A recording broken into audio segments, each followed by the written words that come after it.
Hey guys, welcome to Traditional Bow Hunting Wilderness Podcast. This is Jason Samkovic, checking audio. Sorry, there we go. And today we're going to talk about string jumping for deer, for hogs, for things like this, but we're going to put it into reality for you in a perspective because of the fact that for the last few years I've been wearing that GoPro right over my head. And I shoot at 4K, shooting at 60 frames per second. I can really slow things down and see. And I can go frame by frame and watch everything that's happened. And I can see this. And from doing that, between the hits and the misses, I got something like 40 different shots on animals, especially because of the fact that I hunt hogs so much. But, I mean, I've got 40-something, it's got to be maybe even closer to 50 actual shots at animals just in the last couple of years, right over top of my bow that I can see what happens with.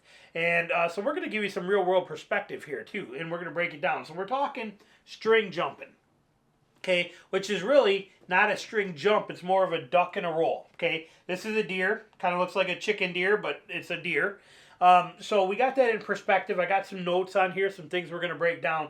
But so what is actual jumping? And before we can get any farther, I'm sorry, I'm not going to actually go through and start showing you some of these live action hits and misses because they're reserved for my Patreon channel. If you get mad, I understand. But all of these 50 or so shots or a lot of these things I'm talking about, they're all on my Patreon channel and all my hunting vlogs. So they're all there to go see. But I'm not, membership has its privileges. They are for the people that are in my Patreon community. You want to see them, you become part of my Patreon. You don't, then you're just going to not see them. But take my word for it or don't. Whatever, the choice is yours. But I'm not going to show you those to the general public. They are reserved for people in that Patreon course. But it's all there for you to see firsthand. Every single thing I'm telling you is right there, fully documented in that Patreon course and all my hunting vlogs for you to see. Now, when it comes to string jumping, so they're going to do kind of a duck and a roll. So that means that a deer is going to drop down to preload his arms, to preload that body, and then he is going to roll to spring away from you. So if you're shooting from the camera, he is going to drop and roll and spring away. That's what they're going to do most of the time. So with that known, we know what's going to happen. And that drop can be more than a whole body length. And when they drop, it's not just a drop as they normally are. They're going to arch this back as they drop to get out of there. So this point that you're aiming at here is going to drop down tremendously, and it's going to arch more, and it's going to it happens, and it happens quick. The interesting part that I have found in all of these shots is they do not jump the string when I hear the bow go off or right away. Okay, when you come in and you draw, and we got bows right here. I just did some other videos, but when I take this bow and I come in and I'm here and I shoot, boom, everything looks perfect. And then all of a sudden, what you notice, my giveaway, my telltale that they jump the string when I miss, is as I'm watching that arrow in flight, it's going there, and then all of a sudden, the arrow it looks like it almost went right through the deer. Okay, the deer it's going right towards the deer. And then it looks like it went through the deer, but the deer runs off and everything is perfect. But I lose that visual of that arrow. The deer's body blocks that arrow and then you see the arrow again. It's not like it hit and went through. It's that arrow's going right towards the deer, and then all of a sudden that deer body's out of the way. You're still watching that arrow go over the top of that deer, but then the deer hides it before he runs off. It's kind of a telltale sign for me that he jumped that string. Because what happens is that deer is dropping down. Again, you shoot, and then he's waiting, and he's not going to react immediately. It doesn't happen that way.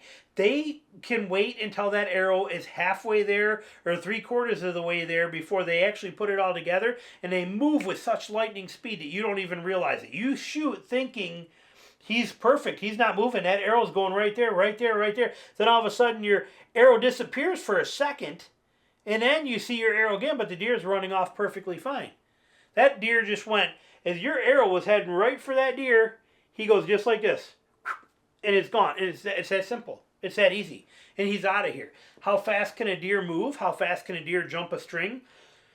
Our bows will never shoot fast enough to be able to beat it. Okay, as I showed you in another video a couple years ago, that on a 20-yard shot, the time it takes for a recurve or a longbow to shoot an arrow and hit the target, if that deer was carrying, he could actually pull a gun and shoot back and hit you. okay? Draw and everything. And I did that because we had Keegan shoot his bow, okay, shooting a 48-pound bow and a 400-something grain arrow, and he would, you know, be at full draw like this, and as soon as that buzzer went off, he would shoot, and I would take my gun, I'd come from a stance like this, pull out a Glock 19, bang, and I'd hit a steel target before his arrow even hit the deer. So if a deer was packing, he could actually be walking along, stop, you shoot, boom. He hears that he can actually stop, pull out a gun, and shoot you before your arrow got to him.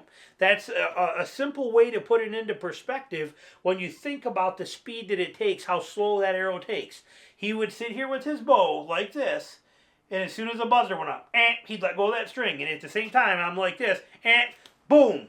And I would actually hit a steel target out there before his arrow even got there. I could draw, come up, lock in, fire, and hit a steel target before his arrow got to the target. So you have to put that into perspective in reality on the speed that these animals, how much time they have to be able to make these moves and that they can do it. So we know they can duck and roll and get out of the way. Well, how fast and when?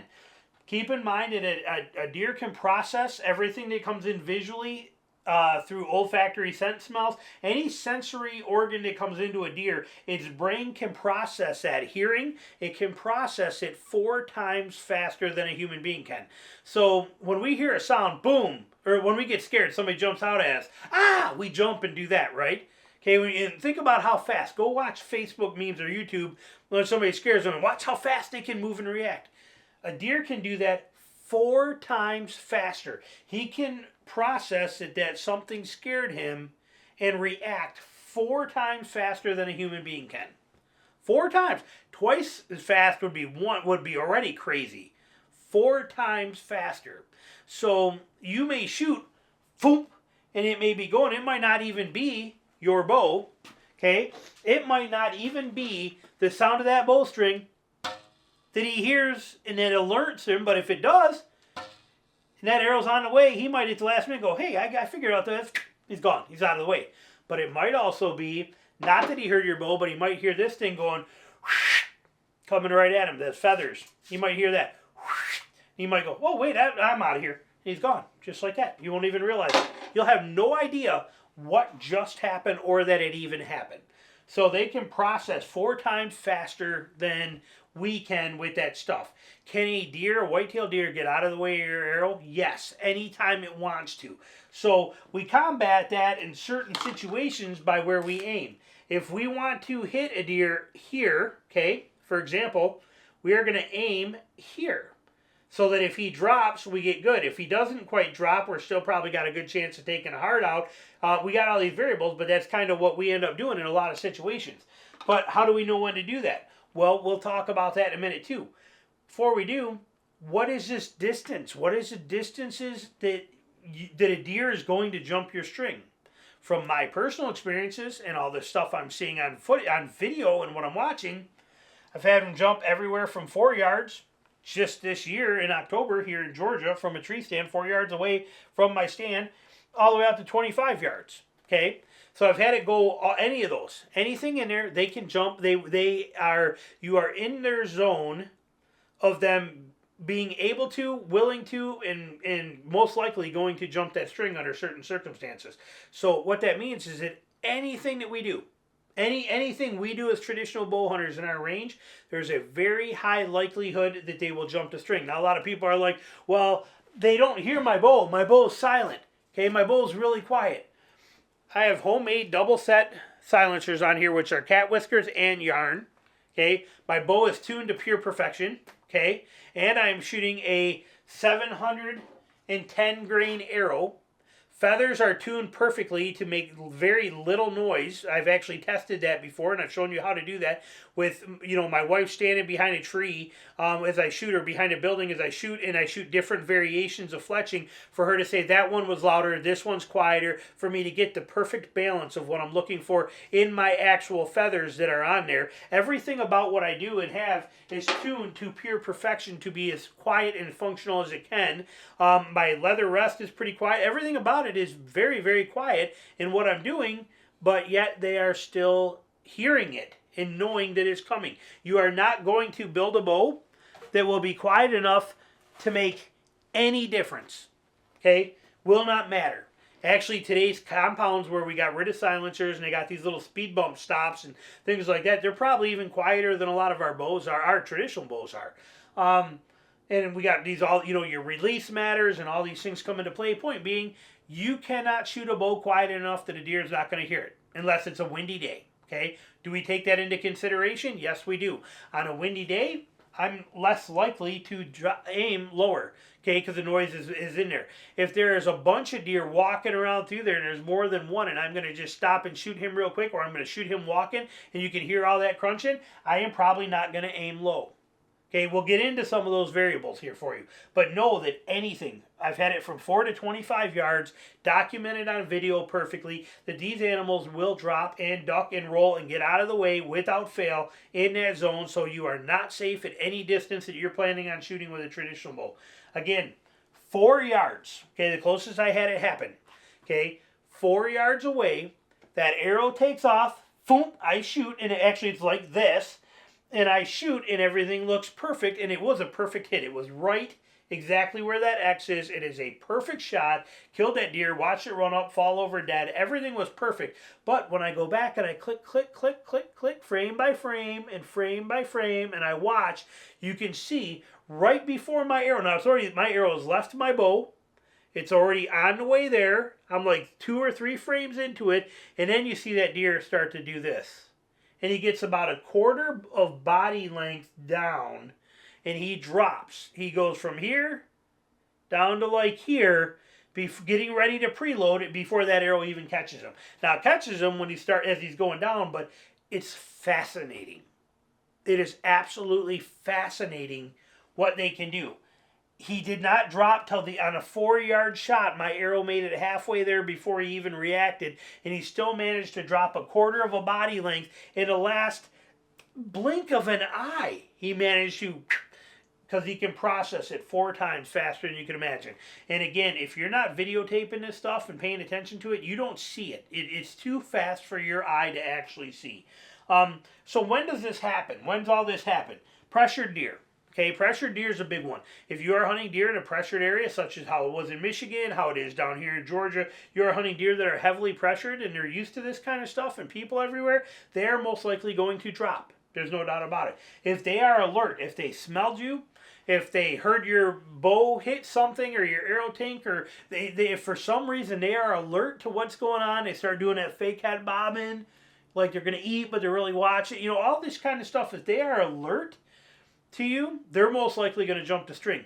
If you're on a bait pile, they're going to jump the string. They know that bait pile is dangerous. That even goes for corn or acorn trees too, feed trees. If I've had it happen many times in Michigan, but if they're coming into a white oak that's hot, that's basically like a bait tree. They are a little edgy and a little nervous being there like that. It is a destination food source, and they know that, and it's got the same. Now, it may have that effect because Michigan was such a baiting state for so many years. It's just genetic for them. But when they come to a food source destination, they can be very edgy like that. So those are the kind of things you want to be concerned with. And then just overall edgy deer. Whether it's, you see that a lot too. They don't even know you're there. But it's just the way the wind is blowing. You got sticks falling. You got acorns, tink, bouncing off of trees. Everything like that's kind of got them a little jittery like this. You see that? Or kind of reaction. Those deer are going to jump a string too. You have to learn to read their body language and make the best decisions. What deer are most likely to jump a string? Okay, what deer are most likely to jump a string? Okay, does. Does are notorious for jumping a string. They are cagey, wired, and they're spring loaded. Next up is younger bucks. Okay, these are your 1.5-year-olds, 2.5-year-olds. These guys are going to jump strings pretty good as well too. And then also your yearlings. Now yearlings are hit or miss. Sometimes they're edgy enough to do it. A lot of times they're just dumb enough not to. So they can be a little more hit or miss. And again, that's variable. Big bucks are the last ones to jump strings. Now, that's not like I kill a whole bunch of big bucks, but I've definitely killed my share of big deer. And but those older ones are a little less likely to jump a string. They're much more they believe that they did everything right to begin with, so they don't think they're in a dangerous situation. And when they're in a dangerous situation, their reaction is not to spring load and get away from it. It is to analyze what's going on and then try to get out of it. That's why you usually, the only deer you'll ever see backtrack is big bucks. You'll see them when they hit your scent and stuff, they won't, you know, and run off and take off. They'll actually back paddle. They'll do this. And then they'll go. It's because they know that they're safe the way they came from, but they're not giving into that. So there's certain characteristics to bigger deer that make them less string jumpy, okay, than it is with some of these other ones. So you got to take all that into consideration.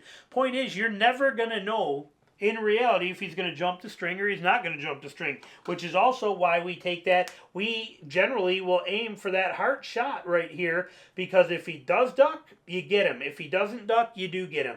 If nothing happens and you screw up, you just miss low and nothing bad comes out of it except for it's a miss, which a guy made a comment the other day when I said I missed an 8-point. Fantastic comment. He said it's the second best outcome you could have. He's not lying. This shot right here is the second best scenario you can have.